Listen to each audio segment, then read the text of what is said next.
The NFL draft is 2 days away, and I've devised and I've cooked up a scheme that will get us everything we need by trading into the third round in the 2025 NFL draft. Let's get into it.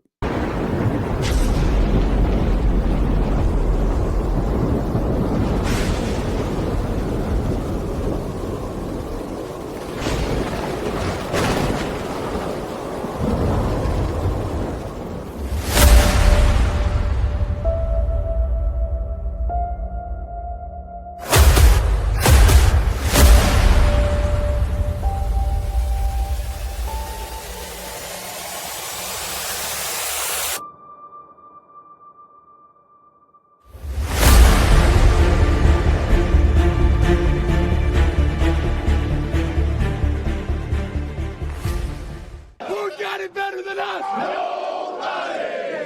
Nobody. All right. So as I alluded to it in the intro, I feel like there's some real big time gems in the third round. All the mocks that I've ran through, hundreds maybe, I don't know, it's too many that I can count. That I've been seeing that the third round is where the money is going to be at to get some really quality players. And if you have multiple third round picks in this draft, I think you can hit a home run and maybe get practically everything you need in this draft coming into 2025 on Thursday night. So what I've devised here, and it's a little bit of a rendition of trading back into the third round. So what I ended up doing was keeping our first and keeping our second, and then I've acquired 3 third round picks. It took some finagling. I'll show exactly what I did as far as trading back into the third round at the end of the video. But I did manage to get picks 71, 78, and 84. Now, I did notice that if I didn't get ahead of certain teams, they want to sneak and take the players I really wanted. So I had to get above those teams, and that's what I ended up doing. So here's a quick rundown exactly how many picks we have in this entirety. Like I said, I kept my first round pick. I kept my second round pick. I think we can hit home runs on those picks on day 1 and day 2. But that bottom of day 2 and day 3, where the money's going to be made. So I think that we can really cash in the third round. I think some talent in the fourth. And then I feel like the talent that I was getting, what I really wanted to pull out of this draft at the end of the draft, I can get in the 6th round. It wasn't changing. So I kept my 6th round pick. So I ended up getting a pretty decent haul. So here's a rundown of the draft, how it shook out, how PFF broke it down in regards to what happened prior to us picking at 22. Pretty status quo, some shockers there, some on brand picks. PFF and the mock draft board do what they want to do sometimes. But I will say that I was definitely happy about where we landed at 22, and the player I really wanted, bar none, my first overall pick. And if you've been watching my mock drafts, you know who I love at 22, and that's clearly and easily the Ohio State kid.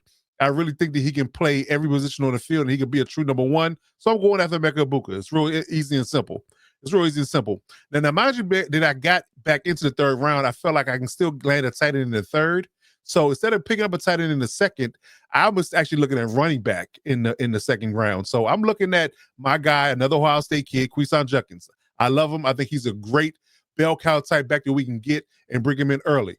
Now, what I'm thinking with this next pick, I'm thinking D-line. I think a big-time run-stopping nose tackle, C.J. West. I've been screaming his name for a couple weeks now in regards to what he can do. I love C.J. West. Then I double back in and come back, and I'm looking at my tight end now. I need to grab him now. The rest of them are gone. So Terrence Ferguson, my third pick, I'm definitely going after him and bolstering that offense because we need it bad.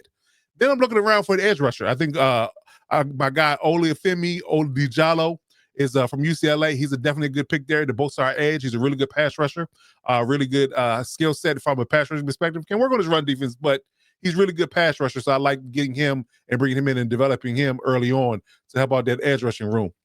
Now taking a peek at the linebackers, who I really want is gone. And feel like I can get another guy later in the draft. So I take a peek at wide receivers. Nobody that I think I can get later that's there. So then again, I pick at corners. All the corners that I wanted were gone. Interior linemen. I took a peek at Willie Lampkin. I'm still not sure about him, but he's the best of that group. I was like, yeah, do I really want to spend a 115 on an old lineman? But then again, I landed at safety. I think RJ Mickens is highly undervalued. I think picking him at that particular pick, like I said, look at the corners, but corners really wasn't hitting, to the point where I could pick at 115. So I think I end up landing on RJ Mickens here. RJ Mickens is a good safety. I think that he can ultimately be moved around and play a little bit of slot corner, a little bit of a deep safety. I think he's a well-rounded individual out of Clemson. So I like him to come in into that Jesse Miller defense and be a really big-time ball hawk. So then we have a little bit of lull of picks because again we give up our fifth rounders in order to pick, and I didn't see the fifth round area being a highly contested area. Maybe a linebacker there, but like I said, the guys I really wanted were gone already. So now we're in the sixth round, and I'm looking at wide receiver again. I see the guy that I really wanted, Dante Thornton, is still there. Looking at linebackers now, I'm looking at the guys that I really want. Yeah, they're still there. I think there are two or three guys I can have will ultimately be there if I pick a little bit later. So then I look at the I want to say looked at the safeties again, no interior lineman. I looked at interior lineman, and then I think Jake Majors is a good pick there. He's going to be the third one overall picked. If I don't grab him there, I think we might miss him. So I grab him, and then we pay a little bit of lull, and then I think we go back after I want to say a wide receiver in Chimere DK, speed guy. I like his intangibles as a kick returner and as a slot guy. And then ultimately we end up with I think I would say our last pick. And I go after I say I'm looking at the board here. I pick up Chimere, yep, I got Terrence, I got everybody that I wanted to get outside of that. So then I go get the linebacker. I got Small Molden from Georgia. I think Small Molden is a very elusive and very fast and athletic linebacker that he can come in and play special teams and maybe ultimately get some snaps in the defense if somebody gets injured. So that'd be a good depth piece there. So round out the draft board, I think I did pretty good.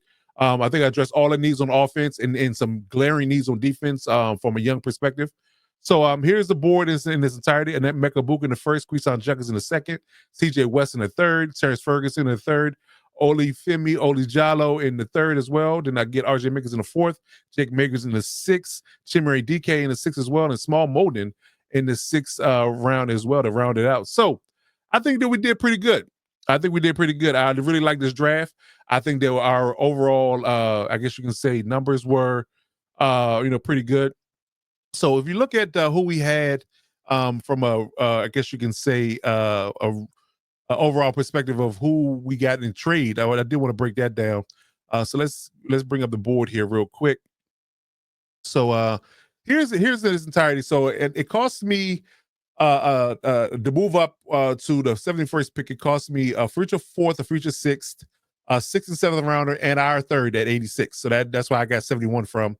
How I got 78 was a traded Trey Pipkins, a future third, a future fourth. And I got an actual the third at 78, a fourth, and a fifth in the same draft.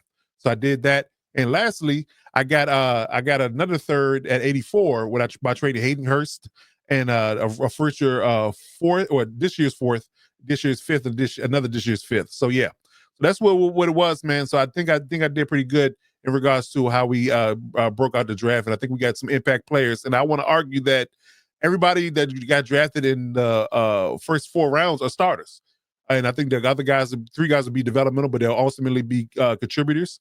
And they gave us an overall B+ grade, so I'm happy with that. I'm still not understanding why RJ Mickens and Jake Majors aren't graded higher and give me better grades, but I think they're solid players. So overall, I think we did pretty good here. Let me know in the comments exactly how you feel about this particular draft. Do you think it's feasible for Thursday? And what would you like and don't like about those particular guys on the board here? So drop a comment. Let me know how you feel. Like, comment, subscribe as always. And you always got to remember to vote up. And we'll see you Thursday night at the draft.